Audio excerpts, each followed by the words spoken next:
90% of Iran's oil exports were stopped, not by a missile, not by a revolution, but by a decision that nobody in Tehran thought Washington would actually make. The math is brutal. Every barrel of oil that used to fund the regime's power now sits useless in a tank, growing closer to full by the hour. The question on every analyst's mind is not will Iran's government survive a foreign attack, but can it survive the logic of its own decisions? And what happens when the organization trusted to protect the country decides its own survival matters more than the nation itself? The world has spent decades preparing for a showdown at the Strait of Hormuz. War games, sanctions, oil price spikes, all built on the premise that the Iranian regime's greatest weapon was the threat to close the world's most critical waterway. But when that threat became reality, the outcome was not a global crisis or American retreat.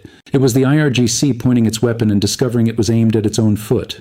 There's a reason almost nobody in Washington will say this out loud, but every serious strategist is thinking it. Iran did not lose the confrontation at Hormuz because of American firepower. It lost because the United States refused to play the game the regime had planned for 40 years. Instead of storming the strait, the U.S. waited. And when it moved, it didn't attack the choke point, it blockaded the ports that Iran itself depends on. Within days, the flow of oil that funds the IRGC, pays its soldiers, and sustains the economy dropped to zero. Every day that passed, American analysts watched Iran's storage tanks edge closer to capacity, knowing what that meant. Once full, the only option left is to shut down the wells themselves, a move that risks permanently crippling Iran's oil production for years, not weeks. If you find yourself questioning the version of this story you have been told before, you are not alone. I want to hear your take in the comments.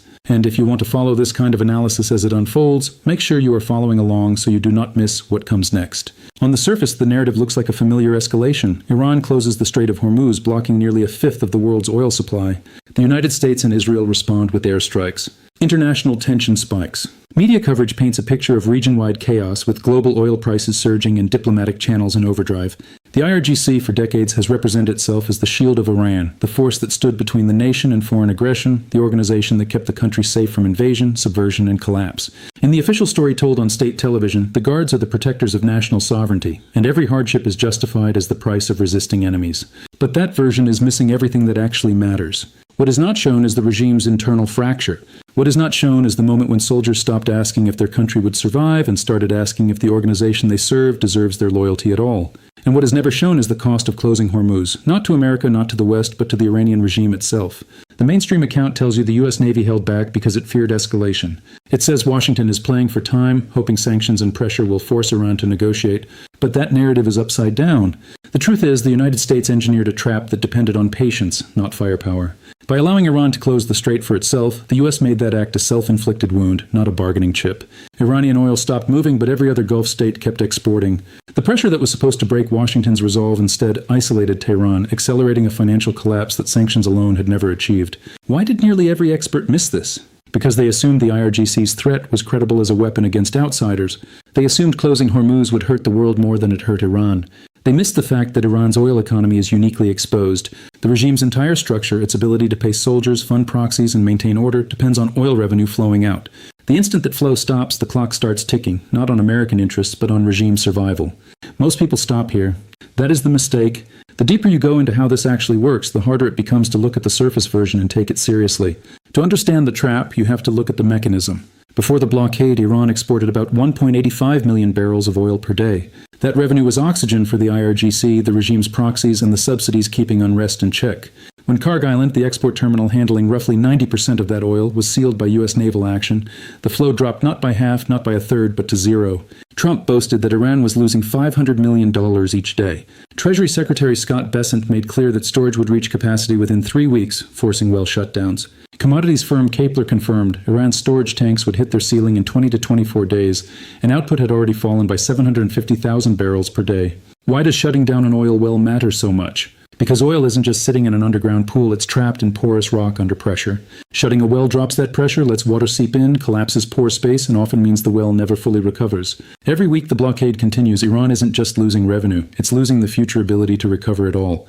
The U.S. understood this perfectly. That's why the blockade was built to allow Gulf oil, Saudi, Emirati, Qatari to flow while Iranian oil sat useless. The world market kept moving. Only Iran was isolated. The regime's nightmare was not that Washington would attack, it was that Washington would wait. The impact was immediate. The real collapsed to historic lows. Gasoline lines stretched for blocks in cities that sit atop some of the richest oil reserves on Earth. Hospitals ran generators on dwindling fuel, factories shut down, and state television tried to hide what was happening, but reality was impossible to ignore. The IRGC, for 40 years, had justified its dominance as the price for national protection. Now, ordinary Iranians saw the opposite. They waited in fuel lines and knew exactly who was responsible. The protest chants changed, no longer vague anger at the system, but direct fury at the IRGC, by name. The January massacres were a turning point. At least 574 protest locations in 185 cities erupted. Human rights groups documented 3,428 protesters killed in a single month, over 10,000 arrested. The regime shut down the internet, sent tanks into cities, and went door to door to crush dissent. But the more violence the IRGC used, the clearer the message became. The guards were not defending Iran, they were defending themselves. Artesh, the conventional army, has always been the regime's second military, a force inherited from the Shah, never fully trusted by the revolution. For 45 years, its officers watched IRGC counterparts grow rich and powerful while they managed old equipment on lower pay. The war exposed this divide. Frontline Artesh units requested medical evacuation and hospital access from IRGC commanders. They were refused. Dying soldiers were left on the ground, not for lack of resources, but for lack of institutional loyalty. Ammunition was rationed to 10 rounds per soldier, just 1 second of sustained fire. Water and food ran out. The message was clear. The IRGC would prioritize its own, even if Artesh soldiers died. What happens when a soldier standing in a trench, holding 10 rounds in an empty canteen, realizes the organization above him values weapons more than people? He starts to reconsider what and who he is actually fighting for. The mobilization to replace casualties failed. Most called up did not report. Many used the order as a signal to flee toward the borders. The regime's ability to command obedience broke, and the population noticed. Protesters began chanting, "No, the army is with the people." This was not a slogan, it was a signal. It was the public reaching past the IRGC, speaking directly to Artesh officers. "You do not owe your loyalty to the regime, you owe it to us." That question, once asked, cannot be unasked. Diplomatic insiders saw the risk. President Pezeshkian and Foreign Minister IRGC quietly tried to align with Artesh commanders, hoping to shift the balance of power away from the IRGC. But the guards saw this as a coup. And the IRGC's response to any coup attempt is never proportionate, it is total. This is an institution that controls 30 to 40% of Iran's economy, running everything from banks to ports to telecoms. Its power is inseparable from the permanent conflict narrative that justifies its existence. Without an enemy, its empire is indefensible. Even the international framing shifted. On January 29th, the European Union designated the IRGC a terrorist organization. The UK, Ukraine, Argentina, Australia, and more than 8 other countries followed. This wasn't just symbolic. It changed the legal status of every IRGC contract, every financial channel, every diplomatic interaction. And inside Iran, it told the public what the regime could no longer deny. The organization in charge was not just brutal, it was globally isolated. The split at the top became public. On April 17th, Foreign Minister IRGC announced the Strait was open. The IRGC immediately fired on tankers and called IRGC stupid on state television. Parliament Speaker Kalabab warned privately that the IRGC would destroy Iran. When civilian leaders are afraid to speak and the military contradicts them in public, the government has stopped functioning as a unified entity. On April 22nd, 3 ships came under fire in the Strait. The IRGC attacked a Greek-owned vessel with RPGs, fired at a container ship, and threatened a cruise liner. All while Iran's diplomats tried to keep peace talks alive. What kind of institution attacks ships it already cleared? One that has decided chaos is safer than stability. One that survives by ensuring everyone else is more afraid than it is. That realization changes everything about how you read what happens next and what has already happened without anyone calling it by its real name. The blockade is not just an economic squeeze. It is a structural degradation of Iran's future. Every day the tanks fill, every well shut in is a barrel of oil that will never come back. Restarting production after a shut-in is not like flipping a switch. Reservoir pressure drops, water infiltrates the rock, and the damage is often permanent. Treasury Secretary Bessent said it directly. The U.S. will continue to apply maximum pressure to systematically degrade Tehran's ability to generate, move, and repatriate funds. That is not a tactic. It is a strategy to make the regime's survival mathematically impossible. And inside Iran, the blockade made visible what 4 decades of opposition messaging never could. The world's 4th largest oil producer now imports refined fuel. With the waterway closed, nothing leaves and nothing enters. Fuel lines in an oil-rich country have become the most effective indictment of IRGC legitimacy imaginable. No foreign broadcast, no dissident pamphlet, no opposition leader could achieve what a gas line does in Tehran. The protests have not faded. In fact, they are more widespread than at any time since 1979. Authorities documented at least 574 protest sites in all 31 provinces. The regime's old playbook, concentrate forces, crush a city, move to the next, failed. Geography defeated suppression. As the IRGC scrambled to restore order in one region, another erupted. The regime cannot suppress everywhere at once, not while fighting a war, managing internal division, and facing financial collapse. The priorities it chose, maintaining the war, suppressing dissent, are accelerating the collapse they are meant to prevent. Externally, isolation has become total. China, which bought 90% of Iran's oil, has gone silent.